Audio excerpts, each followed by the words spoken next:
यहां तक परीक्षित जी के जन्म तक की बात बतलाई गई है। परीक्षित जी गर्भ में जब थे तो अश्वत्थामा ने अंतिम दिन ब्रह्मास्त्र का प्रयोग कर दिया था कौरवों, उनके वंश हानि के लिए, पांडवों की। तो उस समय भगवान ने स्वयं गर्भ में पहुंच करके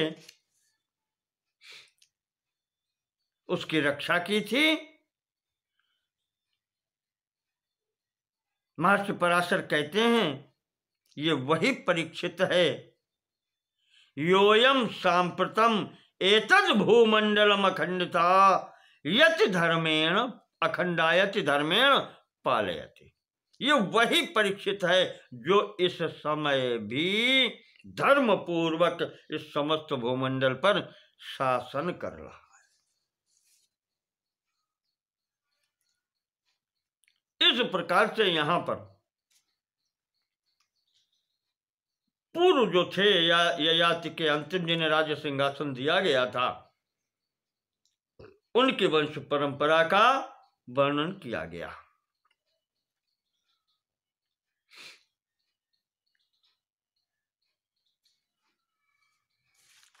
इसके बाद में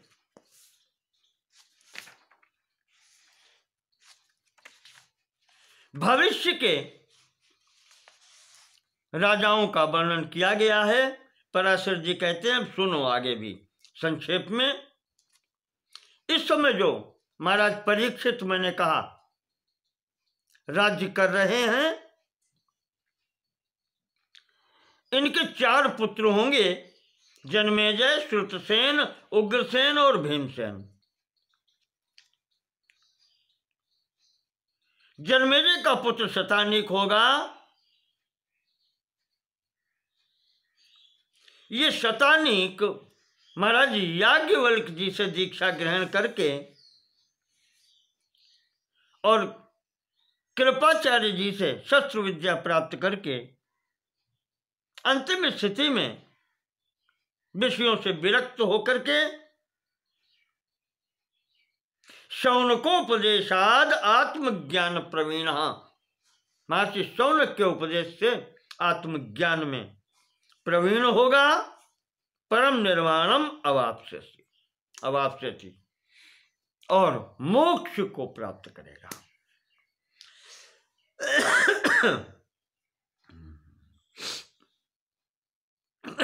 इसी शतानीक का पुत्र अश्वमेध दत्त होगा। उसके अधिसीम कृष्ण नामक पुत्र होगा। उसका पुत्र होगा निचक्नु। ये जब राज्य शासन में होगा तो हस्तिनापुरी को गंगा जी बहा ले जाएंगी। यहां से इसके राज्य समाप्त होगी। फिर यहां से ये राजधानी कौशाम्बी ले जाएगा। ये कौशाम्बी इलाहाबाद के पास है कहीं, वहां राजधानी अब हस्तिनापुर से हटकर हस्तिनापुर वाली कौशाम्बी पहुंची, वहां जाएगा। निचक्नु नाम का जो ये राजा था, कौशाम्बी जब पहुंचेगा वहां उसका पुत्र उष्ण होगा। उष्ण का विचित्र रथ, विचित्र रथ का सुचिरथ, सुचिरथ का वृष्णिमान, वृष्णिमान का सुसेन, सुसेन का सुनीत, सुनीत का नृप, नृप का चक्षु, चक्षु का सुखावल, सुखावल का पारिप्लव, पारिप्लव का सुनय, सुनय का मेधावी, मेधावी का रिपुंजय, उसका होगा मृदु, फिर उसका होगा तिग्म, तिग्म का बृहद्रथ, बृहद्रथ का वसुदान, वसुदान का फिर शतानीक नाम का, ये दूसरे शतानीक हैं। इन शतानीक के होंगे उदयन, उदयन के अहिनर, अहिनर का दंडपाणि, दंडपाणि का निर्मित्र, और निर्मित्र का पुत्र क्षेमक होगा। इस प्रकार से ये महाराज पूर्व के वंश के अंतिम राजा का नाम बताया गया है और कहा कि यहाँ क्षेमक जो नाम होगा ये अंतिम राजा होगा। इस वंश में ब्रह्म क्षत्र से योनिर वंशो राजर्षि सत्कृतः क्षेमकं प्राप्य राजानम संस्थानम प्राप्यते कलौ। जिस वंश में अनेकों प्रकार के ब्राह्मण हुए हैं, क्षत्रिय हुए हैं, नाना प्रकार के राजर्षियों से विभूषित ये वंश, महाराज बुध, पुरूरवा, आयु और नहु से ययाति आगे चल करके पूर्व के वंश में ये जो समस्त आपको बताया है, ये वंश कलयुग में यहाँ पर संस्थानम प्राप्यते, शांत हो जाएगा, पूर्ण हो जाएगा। अब सूर्यवंश के इक्ष्वाकु वंश के राजाओं का विवरण सुने। पराशर जी कहते हैं कि अतश्चेक्ष्वाकवो भविष्या पार्थिवा कथ्यन्ते। अब मैं भविष्य में होने वाले इक्ष्वाकु वंशी राजाओं का वर्णन करता हूँ। आपको याद होगा मैंने पीछे जो सूर्यवंश का जहाँ पर स्थगन किया था, वहाँ पर अंतिम राजा का नाम बृहद्बल बताया था, जो कि कुरुक्षेत्र में जो चक्रव्यूह नामक व्यूह भेदन का जो युद्ध हुआ था, उसमें अभिमन्यु के हाथों मारा गया था ये राजा बृहद्बल। उससे आगे की परंपरा आप सुने। उस राजा बृहद्बल का पुत्र था बृहत्क्षण, बृहत्क्षण का हुआ उरुक्षय, उरुक्षय का वत्सव्यूह, वत्सव्यूह का प्रतिव्योम, प्रतिव्योम का दिवाकर, उसका सहदेव, सहदेव का बृहदस्व, बृहदस्व का भानुरथ, उसका प्रतीताश्व, प्रतीताश्व का सुप्रतीक, सुप्रतीक का मरुदेव, मरुदेव का सुनक्षत्र, इसका हुआ किन्नर, किन्नर का अंतरिक्ष, अंतरिक्ष का सुपर्ण, सुपर्ण का अमित्रजित, अमित्रजित का बृहदराज, बृहदराज का धर्मी, धर्मी का कृतंजय, कृतंजय का रणंजय, रणंजय का संजय, संजय का शाक्य, शाक्य का शुद्धोधन। गौतम बुद्ध, शुद्धोधन, शुद्धोधन का पुत्र हुआ राहुल। यही राहुल बुद्ध कहा जाता है, हैं? या बुद्ध को भी इसमें छोड़ दिया है। शाक्य का शुद्धोधन, शुद्धोधन का राहुल, राहुल का प्रसेनजित, प्रसेनजित का क्षुद्रक, क्षुद्रक का कुंडक, कुंडक का सुरथ, सुरथ का सुमित्र नाम का यह पुत्र हुआ है। और यहाँ पर सूर्यवंश इक्ष्वाकु वंश की पूर्णता हुई है। इक्ष्वाकूणाम अयम वंशः सुमित्रांतो भविष्यति यतस्तं प्राप्य राजानम संस्थां प्राप्स्यति वै कलौ। इक्ष्वाकु वंश का अंतिम राजा यहाँ पर ये सुमित्र होगा। यही श्लोक पूर्णता वहां पर भी श्रीमद् भागवत में दिए गए हैं। कुछ इधर उधर के राजाओं की बात भी सुन लें। मैंने कहा था कि जरासंध मगध देश का राजा है। बृहद्रथ उपरचर वसु के पुत्र बृहद्रथ हुए, उनका जरासंध हुआ। तो जरासंध का पुत्र था सहदेव, सहदेव का पुत्र होगा आगे चलकर के श्रुतश्रवा। पराशर जी बता रहे हैं सहदेव का होगा सोमापि, सोमापि का श्रुतश्रवा, श्रुतश्रवा के अयुतायु, अयुतायु के निर्मित्र, निर्मित्र के सुनेत्र, सुनेत्र के बृहत्कर्मा, बृहत्कर्मा के सेनजित, सेनजित के सुतंजय, सुतंजय के विप्र, विप्र के शुचि और शुच के क्षेम, क्षेम के सुव्रत, सुव्रत के धर्म, धर्म के सुश्रवा, सुश्रवा के दृढ़सेन, दृढ़सेन के सुबल, सुबल के सुनीत, सुनीत के सत्यजित, सत्यजित के विश्वजित और विश्वजित के रिपुंजय नाम का पुत्र होगा। इस प्रकार से ये बृहद्रथ के वंश के राजा लोग जो हैं कहते हैं कि 1000 वर्ष तक मगध देश पर शासन करेंगे।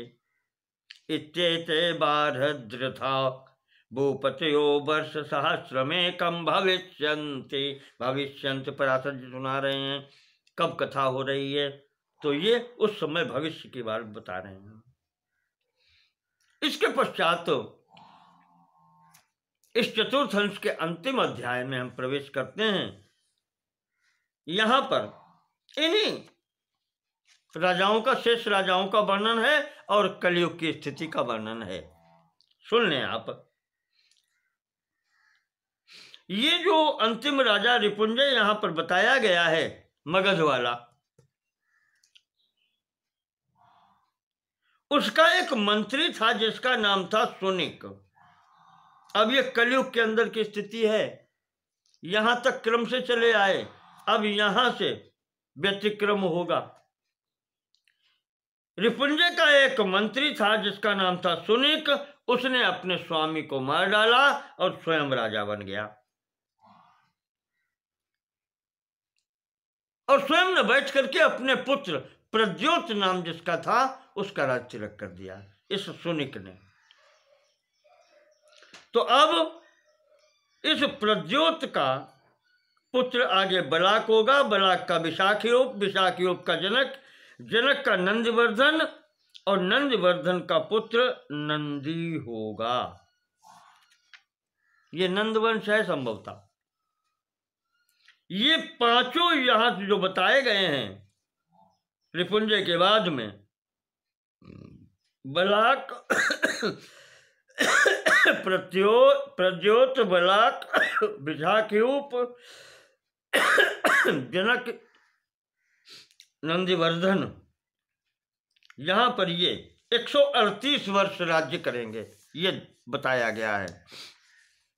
इस नंदी का पुत्र होगा शिशुनाभ, इसका काकवर्ण, उसका क्षेमधर्मा, उसका शतौजा, उसका विदिशार, उसका अजातशत्रु, उसका अर्भक, अर्भक का उदयन, और उदयन का नंदिवर्धन, नंदिवर्धन का महानंदी। ये शिशुनाभ वंश के राजा 362 वर्ष तक पृथ्वी के शासन करेंगे। यही महानंदी जो कहा गया है ये महानंद है जिसका चाणक्य के साथ विवाह हुआ था। नहीं, महानंदी का जो पुत्र था महापद्मनंद, उसका विवाद चाणक्य जी से हुआ था, कौटिल्य।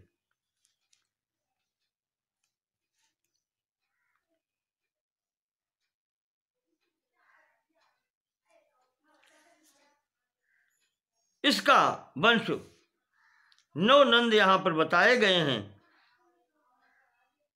जिन्होंने 100 वर्ष तक पृथ्वी का शासन किया है।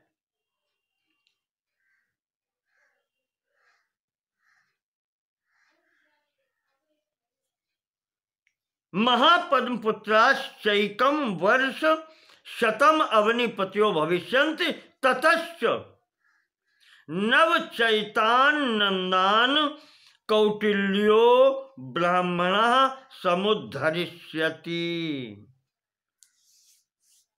कौटिल्य नाम का ब्राह्मण इनका नाश करेगा। तेषाम अभावे, जब ये नंदवंश का नाश हो जाएगा, मौर्याः पृथ्वीं भोक्ष्यन्ति, तो मौर्य वंशी जो हैं इस पृथ्वी का उपभोग करेंगे।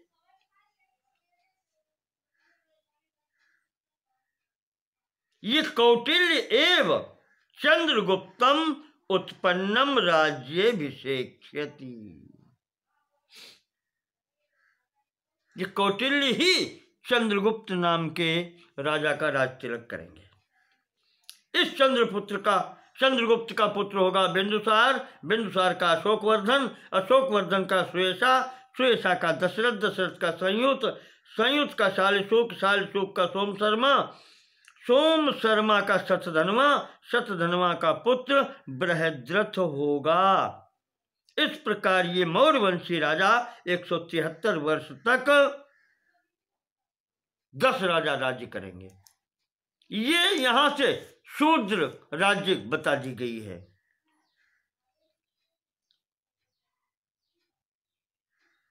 ये शूद्र राज्य यहां से ही कौटिल्य जी ने जो परिवर्तन कर दिया चंद्रगुप्त को बैठाल करके, दासी पुत्र है, इस कारण से शूद्र की स्थिति यहां से प्रारंभ हो गई। इसके पश्चात मौर्यवंशियों के बाद में शुंग वंशी राजा होंगे, जिसमें से पहला पुष्यमित्र शुंग होगा। यह भी सेनापति था, इसने अपने राजा का संहार करके ये यहां पर स्वयं राज्य किया है। इसका पुत्र अग्निमित्र हुआ, उसका सुज्येष्ठ हुआ, सुज्येष्ठ का वसुमित्र, वसुमित्र का उदंक, उदंक का पुलिंदक, पुलिंदक का घोषवसु, उसका वज्रमित्र, वज्रमित्र का भागवत, भागवत का देवभूत। ये शुंग नरेश 112 वर्ष तक पृथ्वी का भोग करेंगे। इसके पश्चात पृथ्वी कण्व राजाओं के अधिकार में जाएगी। शुंग वंश में अंतिम राजा जो देवभूत है, उसको कण्व वंशी वसुदेव नाम का उसका मंत्री था, वो मार करके स्वयं राज्य भोगेगा। उसका वसुदेव का पुत्र भूमित्र, भूमित्र का नारायण और नारायण का सुशर्मा, ये चारों लोग मिलकर के 45 वर्ष तक शासन करेंगे। इस कण्ववंशी जो अंतिम राजा सुशर्मा है, उसका भी एक सेवक है आंध्र जाति का, आंध्र प्रदेशी, वो उसको मार करके पृथ्वी का भोग करेगा। उसके पश्चात उस सेवक का जो भाई था, वो उसको मार करके बैठेगा, जिसका नाम होगा कृष्ण।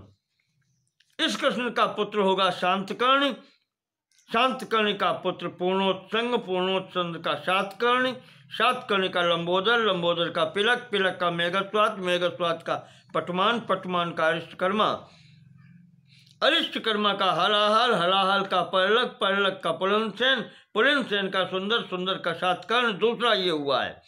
सातकर्ण का शिवस्वात, इसका गोमती पुत्र, गोमती पुत्र का अलिमान, अलिमान का शांतकर्ण, ये भी दूसरा हुआ है। शांतकर्ण का शिवश्रेष्ठ, शिवश्रेष्ठ का शिवस्कंद, उसका हुआ यज्ञश्री, उसका हुआ द्वियज्ञ, उसका हुआ चंद्रश्री, उसका हुआ पुलोमच। ये 30 आंध्र भृत्य वाले के जो बताया है, ये राजा होंगे और ये 456 वर्ष पृथ्वी का भोग करेंगे। इनके पीछे 7 आभीर वंशी होंगे और 10 गर्दभील राजा होंगे, फिर 16 शक राजा होंगे, उनके पीछे 8 यवन, 14 तुर्क, 13 मुंड या गुरुंड जो कहे गए हैं, और 11 मौन जातीय राजा लोग 1090 वर्ष तक पृथ्वी का शासन करेंगे। इनमें से जो अंतिम मौन राजा कहे गए हैं, ततश्च 11 भूपतियो अब्द शतानि त्रीणि पृथ्वीम भोक्ष्यन्ति, ये अंतिम 11 मौन राजा जो कहे गए हैं, वे 300 वर्ष तक रहेंगे और इनके समाप्त होने के बाद में कहते हैं कि यवना भूपतियो भविष्यन्ति अमूर्धाभिषिक्ता, यवन राज्य होंगे जो अमूर्धाभिषिक्ता राज्याभिषेक से हीन होंगे।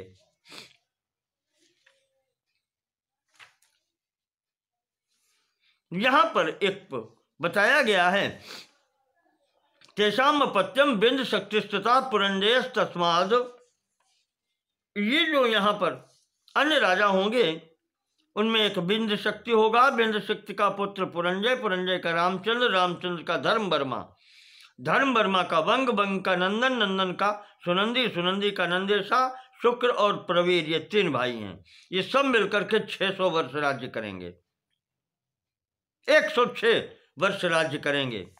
इनके पीछे इनके वंश के 13 और 3 बाहलिक राजा होंगे। इसके पश्चात 13 पुष्पमित्र और पटुमित्र तथा 7 आंध्र मंडलीय भूप राजा होंगे और इनके पश्चात 9 राजा क्रमशः कौशल देश में राज्य करेंगे। निषद देश के स्वामी भी ये ही होंगे। यहां पर इस प्रकार से ये मगध देश में विश्व स्फटिक नामक राजा अन्य वर्णों को प्रवृत्त करेगा। यहां से अब राज्य छिन्न भिन्न होंगी। कहते हैं कि ये जो विश्व स्फटिक नाम का राजा है, ये राज्यों को अलग अलग स्थिति में देगा। कहीं कैवर्त होंगे, कैवट, बटु, पुलिंद, ब्राह्मण, संपूर्ण क्षत्रिय जात को छिन्न भिन्न कर डालेगा यहां से ये।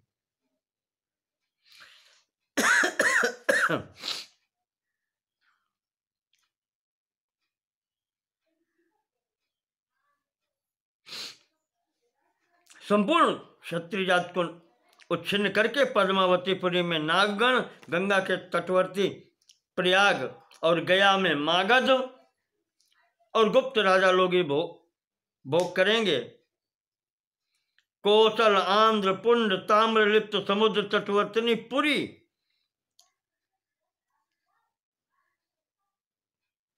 उसकी भी रक्षा देवरक्षित नाम का एक राजा करेगा। कलिंग, माहिष, महेंद्र, भौम आदि देशों में गो नरेश भोगेंगे।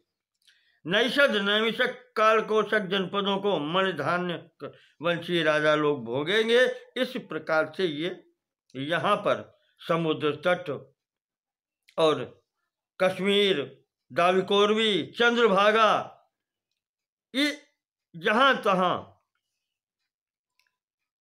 सौराष्ट्र, अवंती, शूद्र, आभीर, नर्मदा तटवर्ती, ये सब इन्हीं के अधिकार में चले जाएंगे।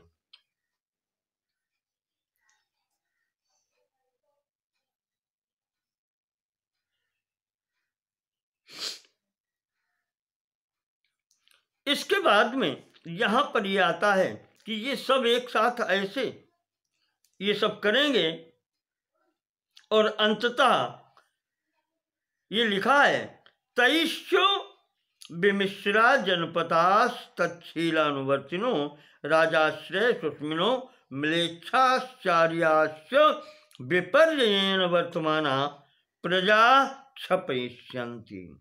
ये संपूर्ण फिर देशों को मिलाकर के इकट्ठा करेंगे और उसी में उन राजाओं के आश्रय से ही जो इकट्ठे करके एक साथ करेंगे, जो बलवान होगा उसको बनाएंगे। अब जैसा राजा होगा उसी के अनुसार स्वभाव का अनुकरण करने वाले प्रजा होगी। ऐसी स्थिति में कहते हैं जब ये सब मनमानियां होने लगेंगी, जो बलशाली होगा वो राजा हो जाएगा, वो अपने हिसाब से उसको चलाएगा। तो दिन दिन फिर आगे ततश्चानुदिन महाल पाल्प ह्रास विवच्छेदाद धर्मार्थयोर जगत संक्षयो भविष्यति। धर्म और कहना चाहिए कि धर्म अर्थयो दोनों उन्होंने लिखा है। धर्म और अर्थ का दोनों का क्षीण होना प्रारंभ हो जाएगा, जिसके कारण संसार की क्षति होगी। समय ऐसा आएगा कि धन ही सब कुछ माना जाएगा।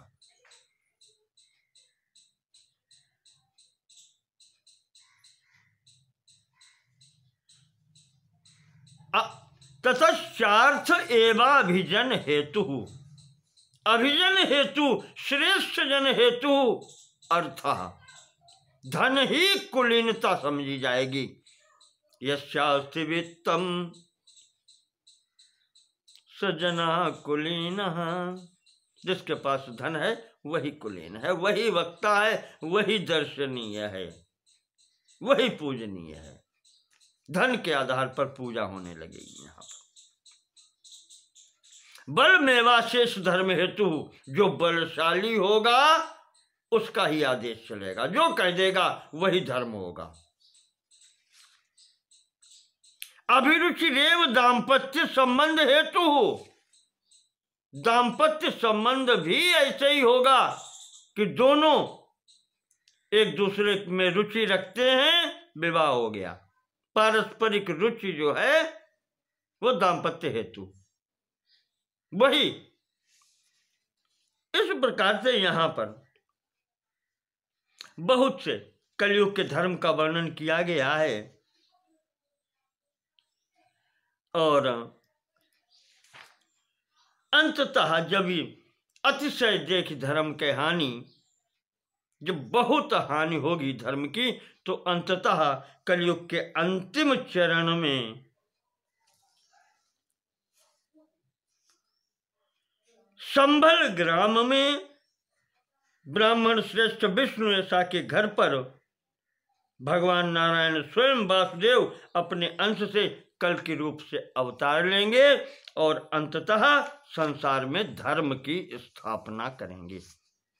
तत्पश्चात जब सतयुग अगला प्रारंभ होगा तो वो धार्मिक संतानें होंगी, इधर जितने भी पापी हैं उनका संहार कर देंगे भगवत अवतार कल कीजिए। इस प्रकार से हमने आपको इसका समस्त सार बतला दिया। यहीं पर आज इसको हम स्थगित करते हैं। ये सब इसलिए बताया गया है, कहा है कि इतने इतने राजा हुए हैं, आज जीवित कौन है, ये अपने हृदय में विचार करो। इन सब का सारांश ये है कि आप किस श्रेणी में हुए हो। यहाँ अंत में कुछ श्लोक यही दिए हैं कि यहाँ पर यही विचार करना है, इतने इतने श्रेष्ठ एतद् विदित्वा न नरेण कार्यं मम त्वमात्मन्यपि पंडितेन तिष्ठन्तु तावत् तनयात्मजाद्या क्षेत्रादयो ये च शरीरिणोऽन्ये। इतने इतने राजा हुए हैं, कोई नहीं रहा। इसलिए तुमको भी यही शिक्षा है कि यहाँ किसी वस्तु से प्रेम मत करो, तुम्हारा इसमें कुछ भी नहीं है। ममत्व त्याग दो, यही सबसे बड़ी बात है। जब किसी के साथ में पृथ्वी नहीं गई, वैभव नहीं गया, तो तुम्हारे साथ भी नहीं जाएगा। नमो नमः सर्वेषां कृते। धन्यवाद।